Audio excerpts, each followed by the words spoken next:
जय श्री कृष्णा दोस्तों। क्या आप जानते हैं कि इस साल 2025 की बैसाख पूर्णिमा जो कि 12 मई को पड़ रही है, ये केवल एक धार्मिक तिथि ही नहीं बल्कि तीन महान आध्यात्मिक शक्तियों का संगम लेकर आ रही है। ये वही दिन है जिसे बुद्ध पूर्णिमा के रूप में भी मनाया जाता है, जब राजकुमार सिद्धार्थ ने बोध गया में पीपल के वृक्ष के नीचे ज्ञान प्राप्त करके भगवान बुद्ध का रूप धारण किया और समस्त संसार को दुख से मुक्ति का मार्ग दिखाया। इसे पीपल पूर्णिमा भी कहते हैं।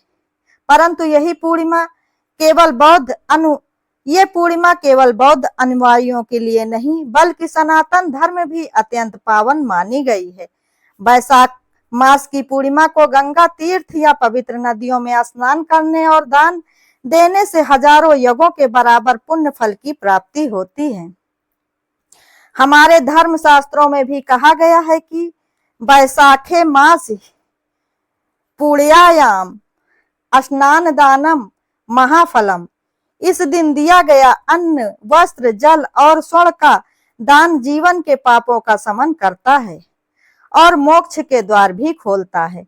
लेकिन यही नहीं, इस बार का योग और भी विशेष है, क्योंकि 12 मई को पूर्णिमा है और अगले ही दिन इस बार 13 मई से एक और चमत्कारी अध्याय शुरू होने जा रहा है।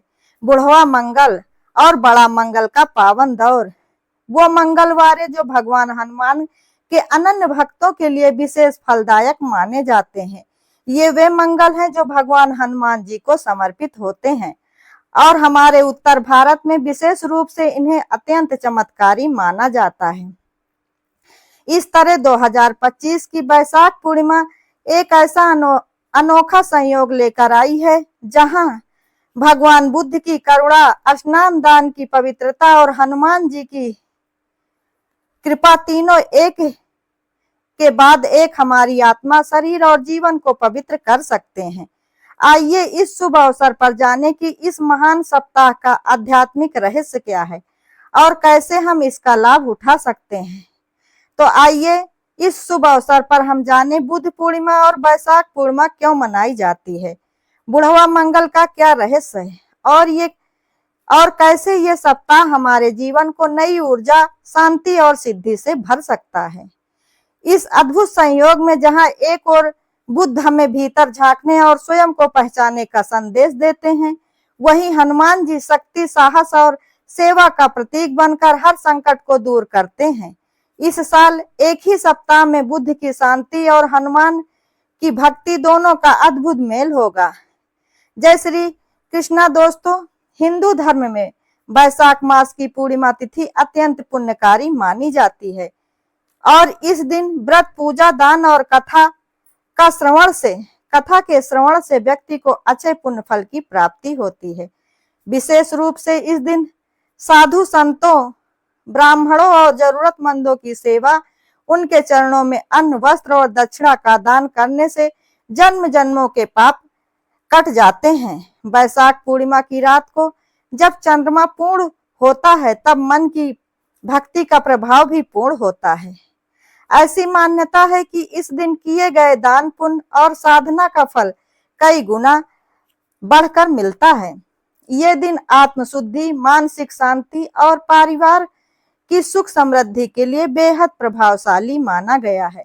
बैसाख पूर्णिमा पर स्नान व दान करने से शुभ फलों की प्राप्ति होती है। इस दिन किसी पवित्र तीर्थ स्थान पर स्नान करने से मनुष्य के सभी पाप से मुक्त होकर स्वर्ग लोक में जाते हैं। सनातन धर्म में कोई भी व्रत व उपवास बिना व्रत कथा के अधूरा माना जाता है। इसलिए बैसाख पूर्णिमा का व्रत करते समय भी कथा अवश्य पढ़नी चाहिए। आज मैं आपको बैसाख पूर्णिमा की कथा के साथ बुद्ध पूर्णिमा और हनुमान जी के बड़े मंगलवार, जिसे बुढ़वा मंगल भी कहते हैं, की पावन कथा का श्रवण कराऊंगी।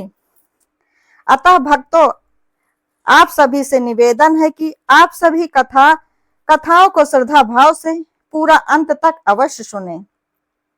आइए अब सुनते हैं बैसाख पूर्णिमा व्रत कथा के बारे में। दोस्तों, आप सभी श्रोताओं, आप सभी भक्तों का दिन शुभ और मंगल हो। इसी मंगल कामना के साथ चलिए इस कथा का आरंभ करते हैं। वैशाख मास की पूर्णिमा जीवन में शुभ फल प्रदान करने वाली पूर्णिमा मानी गई है और माता लक्ष्मी जी की कृपा से धन का लाभ मिलता है। वैशाख पूर्णिमा के दिन गंगा स्नान करने से साधक को शुभ फल की प्राप्ति होती है। साथ ही वैशाख पूर्णिमा के दिन चंद्रदेव और धन की देवी माँ लक्ष्मी एवं भगवान श्री लक्ष्मी नारायण जी की विधि पूर्वक पूजा और व्रत करने का विधान है। इसलिए वैशाख पूर्णिमा के दिन गंगा स्नान किया जाता है। इस दिन चंद्रमा 16 कलाओं से परिपूर्ण होता है।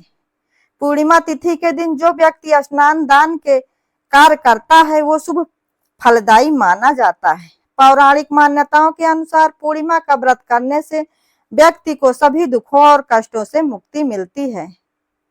तो आज हम आपको वैशाख पूर्णिमा की बड़ी ही दुर्लभ कथा सुनाने जा रहे हैं। तो आप लोग बड़ी श्रद्धा से और प्रसन्न चित्त मन से इन कथाओं का पूरा सुनिए। श्री कृष्ण जी ने यशोदा जी को बताया कि 32 पूर्णिमाओं के व्रत करने से क्या फल मिलता है और सर्वप्रथम इस व्रत को मृत्युलोक में किसने किया था। द्वापर युग में एक समय की बात है। यशोदा जी ने कृष्ण जी से कहा कि हे कृष्ण, तुम सारे संसार के उत्पन्न करता, पोषण तथा उसके संहार करता हो।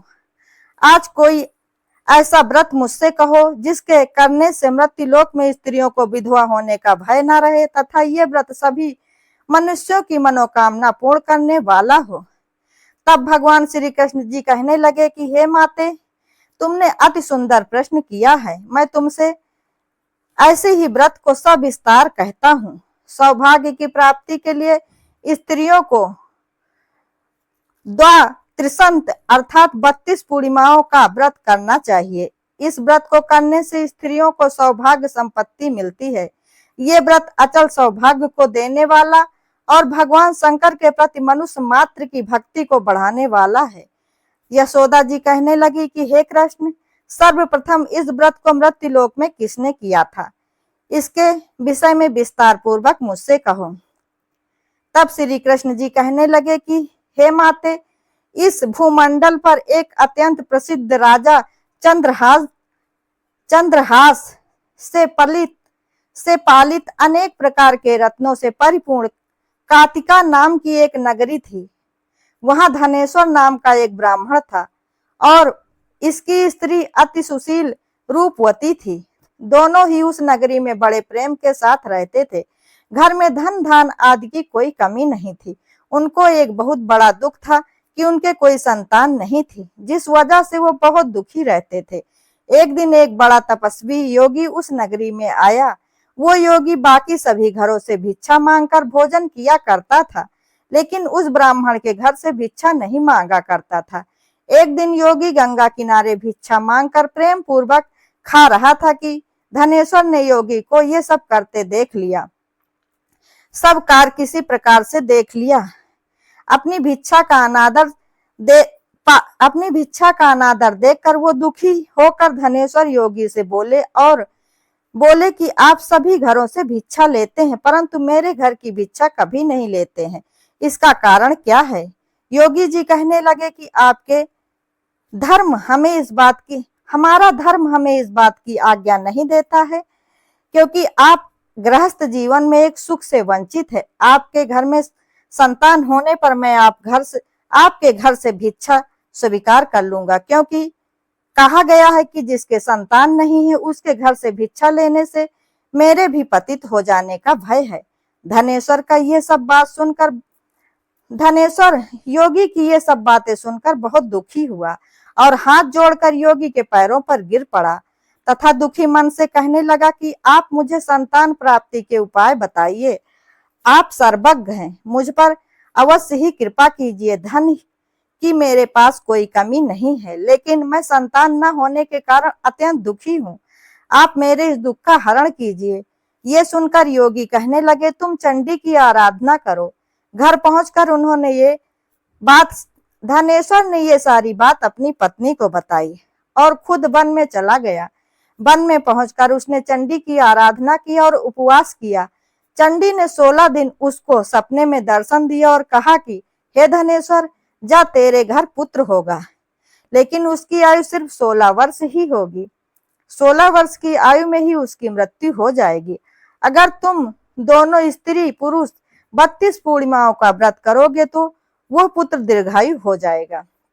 जितनी जितनी तुम्हारी सामर्थ्य हो उतने दिए जलाकर शिव जी का पूजन करना, लेकिन पूर्णमासी 32 ही होनी चाहिए। सुबह होते ही तुम्हें इस स्थान के पास एक आम का पेड़ दिखाई देगा। उस पर चढ़कर एक फल तोड़कर अपने घर चले जाना। अपनी स्त्री को इस बारे में बताना। सुबह स्नान होने के बाद वो स्वच्छ होकर शंकर जी का ध्यान करके उस फल को खा ले। तब शंकर भगवान की कृपा से उसको गर्भ हो जाएगा।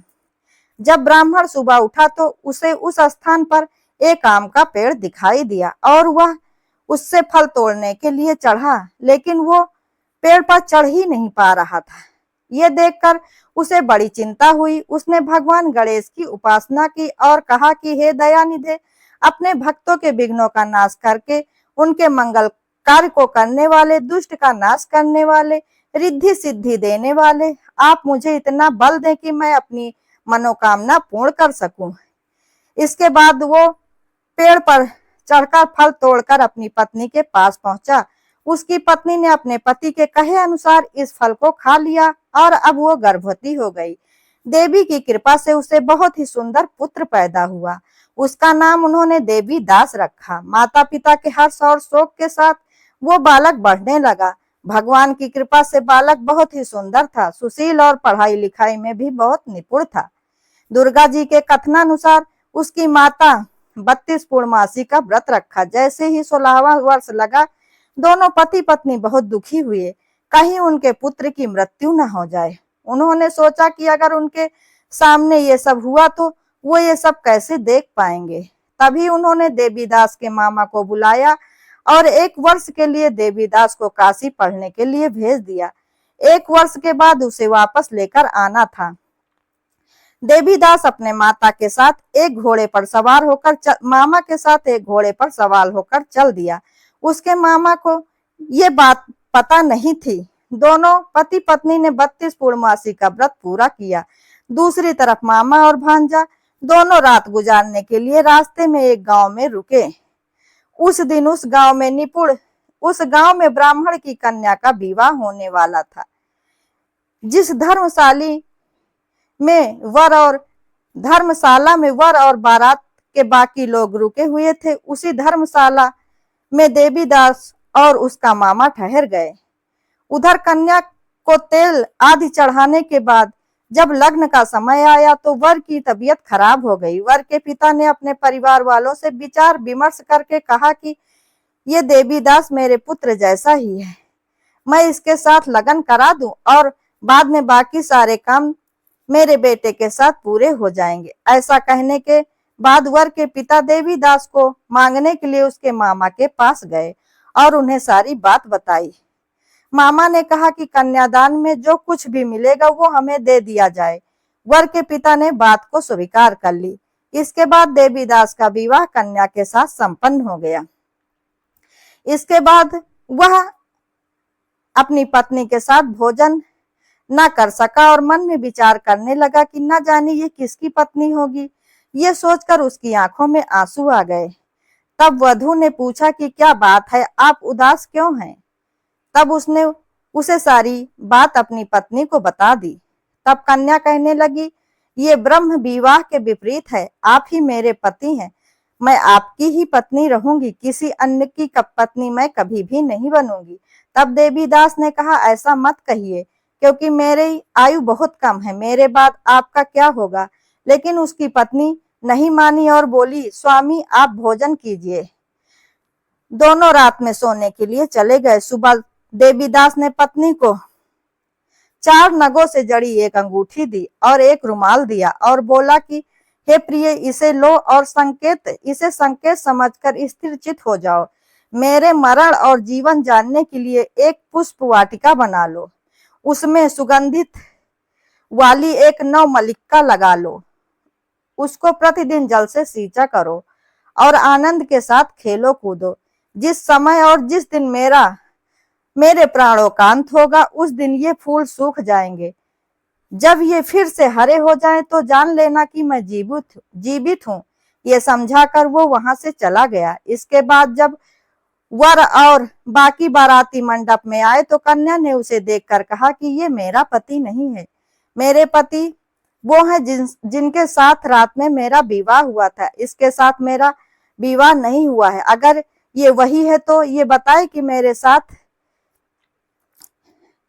मेरी और इसके बीच में क्या बातें हुई है और इसने मुझे क्या दिया है। साथ ही कन्यादान के समय के आभूषण क्या मिले हैं उन्हें दिखाए। कन्या की ये सारी बातें सुनकर वो कहने लगा कि मैं ये सब कुछ नहीं जानता हूँ। इसके बाद सारी बारात भी अपमानित होकर लौट गई। भगवान श्री कृष्ण जी बोले कि हे माते, इस प्रकार देवीदास काशी चला गया। कुछ समय बाद जब कुछ समय बीत गया तो एक सर्प उसको डसने के लिए वहां आया, लेकिन वो उसको काट नहीं पाया। उसकी माता ने पहली ही 32 पूर्णिमा का व्रत कर लिए थे। इसके बाद वो खुद काल वहां पहुंचा।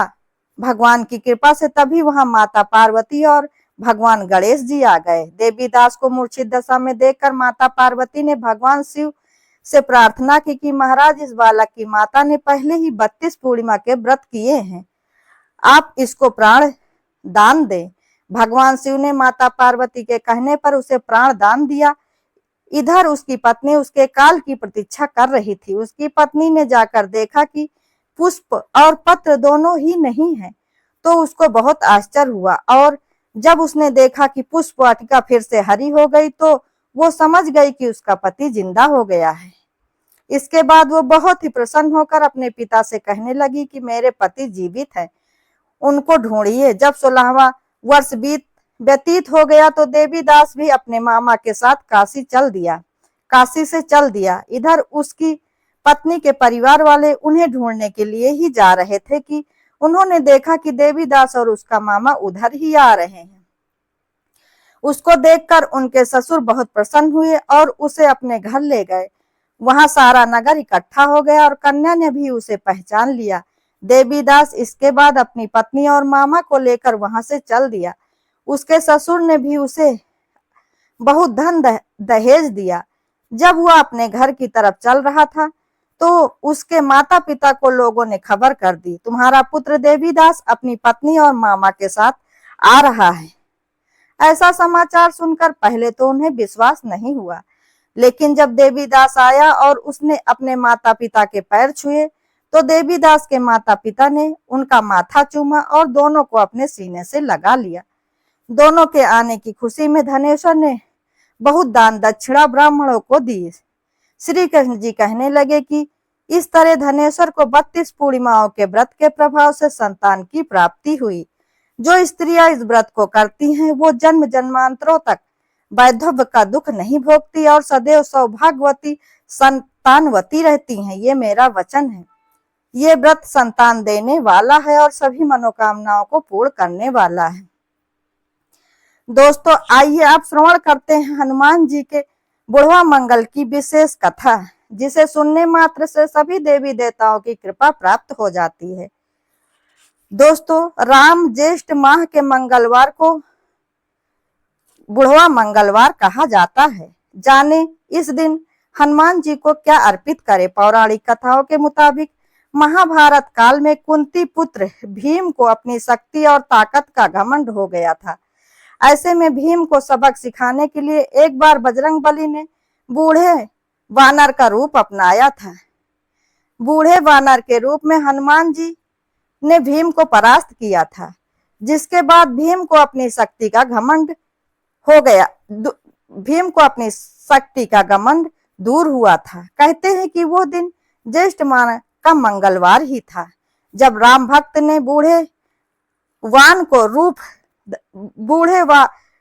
वानर का रूप धारण किया। इसके बाद से ही ज्येष्ठ मास के हर मंगलवार को बुढ़वा मंगलवार कहा जाने लगा। दूसरी मान्यता के मुताबिक ज्येष्ठ माह के मंगलवार के दिन ही प्रभु श्री राम ने बजरंगबली का मिलन हुआ था, इसलिए इस दिन को बड़ा मंगलवार कहा जाता है। धार्मिक मान्यताओं के अनुसार बड़ा मंगल के दिन हनुमान जी और भगवान राम की पूजा करने से विशेष फलों की प्राप्ति होती है। बड़ा मंगल के दिन हनुमान जी बड़ा मंगल हनुमान जी को अर्पित होता है और बड़ा मंगलवार के दिन हनुमान जी को अर्पित करें ये चीजें।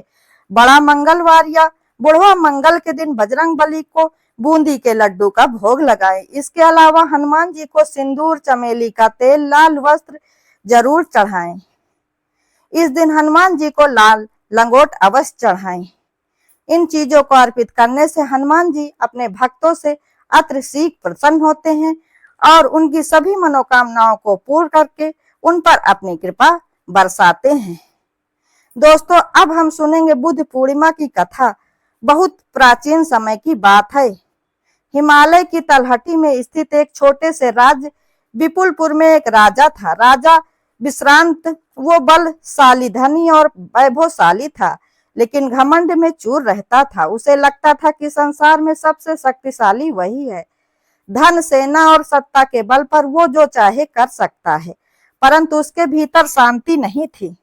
रातों को नींद नहीं आती थी। एक बार बैसाख पूर्णिमा की सुबह दरबार में एक वृद्ध भिक्षु आया।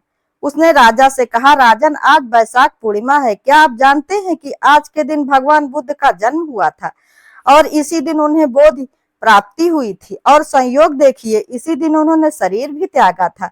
ये दिन आत्मज्ञान, त्याग और करुणा का प्रतीक है। राजा ने भिक्षु की बातों को हल्के में लिया और कहा, हे भिक्षु, ये सब बातें साधुओं के लिए होंगी। राजा को शक्ति चाहिए, शांति नहीं।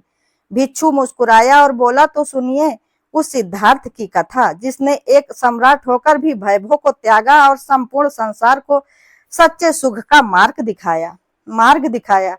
राजा उत्सुक हो गए और उसने भिक्षु को बैठने का आदेश दिया और अब भिक्षु ने भगवान बुद्ध की दिव्य कथा सुनानी शुरू कर दी। कपिलवस्तु के राजा शुद्धोधन के घर जब पुत्र का जन्म हुआ तो ज्योतिषियों ने बताया कि यह बालक या तो चक्रवर्ती सम्राट बनेगा या फिर एक महान सन्यासी। राजा को भय था कि उसका पुत्र वैराग न ले, इसलिए उसने सिद्धार्थ को महल में सुख सुविधाओं से घेर लिया, लेकिन विधि को कुछ और ही स्वीकार था। एक दिन सिद्धार्थ ने महल से बाहर निकलकर 3 दृश्य देखे, एक वृद्ध, एक रोगी और एक मृत शरीर। फिर उन्होंने एक सन्यासी को शांत मुद्रा में चलते देखा। उनका हृदय विचलित हो गया। उन्होंने विचार किया, क्या यही जीवन है? जन्म, रोग, बुढ़ापा और मृत्यु। उनका मन संसार से विरक्त हो गया। 32 वर्ष की आयु में ही उन्होंने रथ लिया, पत्नी यशोधरा और पुत्र राहुल को प्रणाम किया और वन की ओर ज्ञान की खोज में निकल पड़े। वर्षों तक कठोर तपस्या की, लेकिन आत्मज्ञान प्राप्त न हुआ। अंततः बोध गया में एक पीपल वृक्ष के नीचे बैठकर ध्यान किया और संकल्प लिया, जब तक सत्य का बोध न हो मैं यहाँ से नहीं उठूंगा। और बैसाख पूर्णिमा की पावन रात को उन्होंने ब्रह्म ज्ञान प्राप्त किया। अब वे केवल सिद्धार्थ ही नहीं, बुद्ध बन चुके थे। ज्ञान के सूर्य भगवान बुद्ध ने सबसे पहले सारनाथ में 5 शिष्यों को पहला उपदेश दिया, जिसे धर्मचक्र प्रवर्तन कहा जाता है। उन्होंने कहा, जीवन दुख है, दुख का कारण इच्छा है, इच्छा को त्यागो और मध्यम मार्ग पर चलो, ना अधिक भोग ना अधिक तप। उन्होंने करुणा, अहिंसा, दया और आत्मज्ञान का मार्ग दिखाया। धीरे धीरे हजारों लोग उनके अनुयायी बनते गए। उन्होंने किसी को धर्मांतरण नहीं किया, केवल मार्ग दिखाया। राजा भी, साधु भी, गरीब भी, धनी भी, सबने उनके उपदेशों को अपनाया।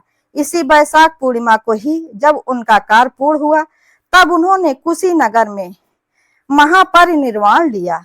उनका अंतिम उपदेश था, अप दीपो भव, अर्थात स्वयं प्रकाश बनो। राजा विश्रांत ये सब सुनते सुनते जैसे भीतर से पिघल गए। उनकी आंखों से अश्रु बहने लगे। वो भिक्षु के चरणों में गिर पड़े और बोले, अब मैं समझा कि सच्चा राजा वो नहीं जो दूसरों पर शासन करे, बल्कि वो है जो अपने भीतर के अंधकार को मिटा सके। मुझे बताइए, मैं कहाँ से शुरू करूं? भिक्षु बोले, आज से हर पूर्णिमा को सेवा करो, क्रोध छोड़ो, त्याग को जीवन में उतारो, किसी भूखे को भोजन दो, किसी दुखी को सहारा दो और ध्यान में बैठो। उस दिन से राजा ने अपने जीवन को बदल दिया। उसने अपने महल को धर्मशाला बना दिया, जनता के लिए भोजन, जल और ज्ञान की व्यवस्था की। हर वैशाख पूर्णिमा को वो बुद्ध की शिक्षाओं का प्रचार करता, पीपल के वृक्ष लगवाता और ध्यान साधना करता। समय बीतता गया, राजा विश्रांत अब राजा नहीं कहलाता था। लोग उसे करुणानंद के नाम से पुकारते थे। उसका चेहरा शांत था, मधुर बाणी थी। जब वो वृद्ध हुआ तो उसने अपना शरीर उसी पीपल के वृक्ष के नीचे त्यागा, जहां वो पहली बार ध्यान में बैठा था। कहते हैं कि उस दिन भी वैशाख पूर्णिमा ही थी। आकाश में पूर्ण चंद्र चमक रहा था, हवा में बुद्ध की करुणा घुली हुई थी और दूर कहीं घंटियां बज रही थी, जैसे ब्रह्मांड स्वयं बुद्ध की शिक्षाओं को गा रहा हो। इस प्रकार बुद्ध पूर्णिमा न केवल एक दिन है, बल्कि आत्मज्ञान और करुणा का उत्सव है। ये हमें ये याद दिलाता है कि जीवन का सच्चा उद्देश्य ना तो सत्ता है, ना ही संपत्ति, बल्कि आत्मज्ञान है और सेवा और शांत चित्त है। भगवान बुद्ध की ये शिक्षा आज भी उतनी ही प्रचलित है जितनी हजारों वर्ष पूर्व थी। आइए इस बुद्ध पूर्णिमा पर हम ये संकल्प ले कि हमें अपने भीतर के अज्ञान को त्यागना है, इच्छाओं की जंजीरों को तोड़ना है और स्वयं के दीप को जलाना है। तभी हम सच्चे अर्थों में बुद्ध के अनुयायी बन सकेंगे। तो आइए इस वैशाख पूर्णिमा पर हम सब मिलकर कहें कि जय बजरंगबली, जय श्री राम के दुलारे संकट मोचन हनुमान, गौतम बुद्ध की जय। वैशाख पूर्णिमा केवल एक पर्व नहीं, आत्म को शुद्ध करने का पर्व है। इस दिन किए गए पुण्य कार्य जीवन को नई दिशा देते हैं और मृत्यु के बाद भी आत्मा को नई ऊंचाइयां प्रदान करवाते हैं। हे प्रभु, हमें भी ऐसी ही भावना दो, हमारे हृदय में सेवा, दया और भक्ति का दीप जलता रहे। प्रेम से बोलिए जय वैशाख पूर्णिमा की, जय बजरंगबली की। दोस्तों, यदि वीडियो पसंद आई हो तो वीडियो को लाइक, शेयर, कमेंट जरूर करें। धन्यवाद।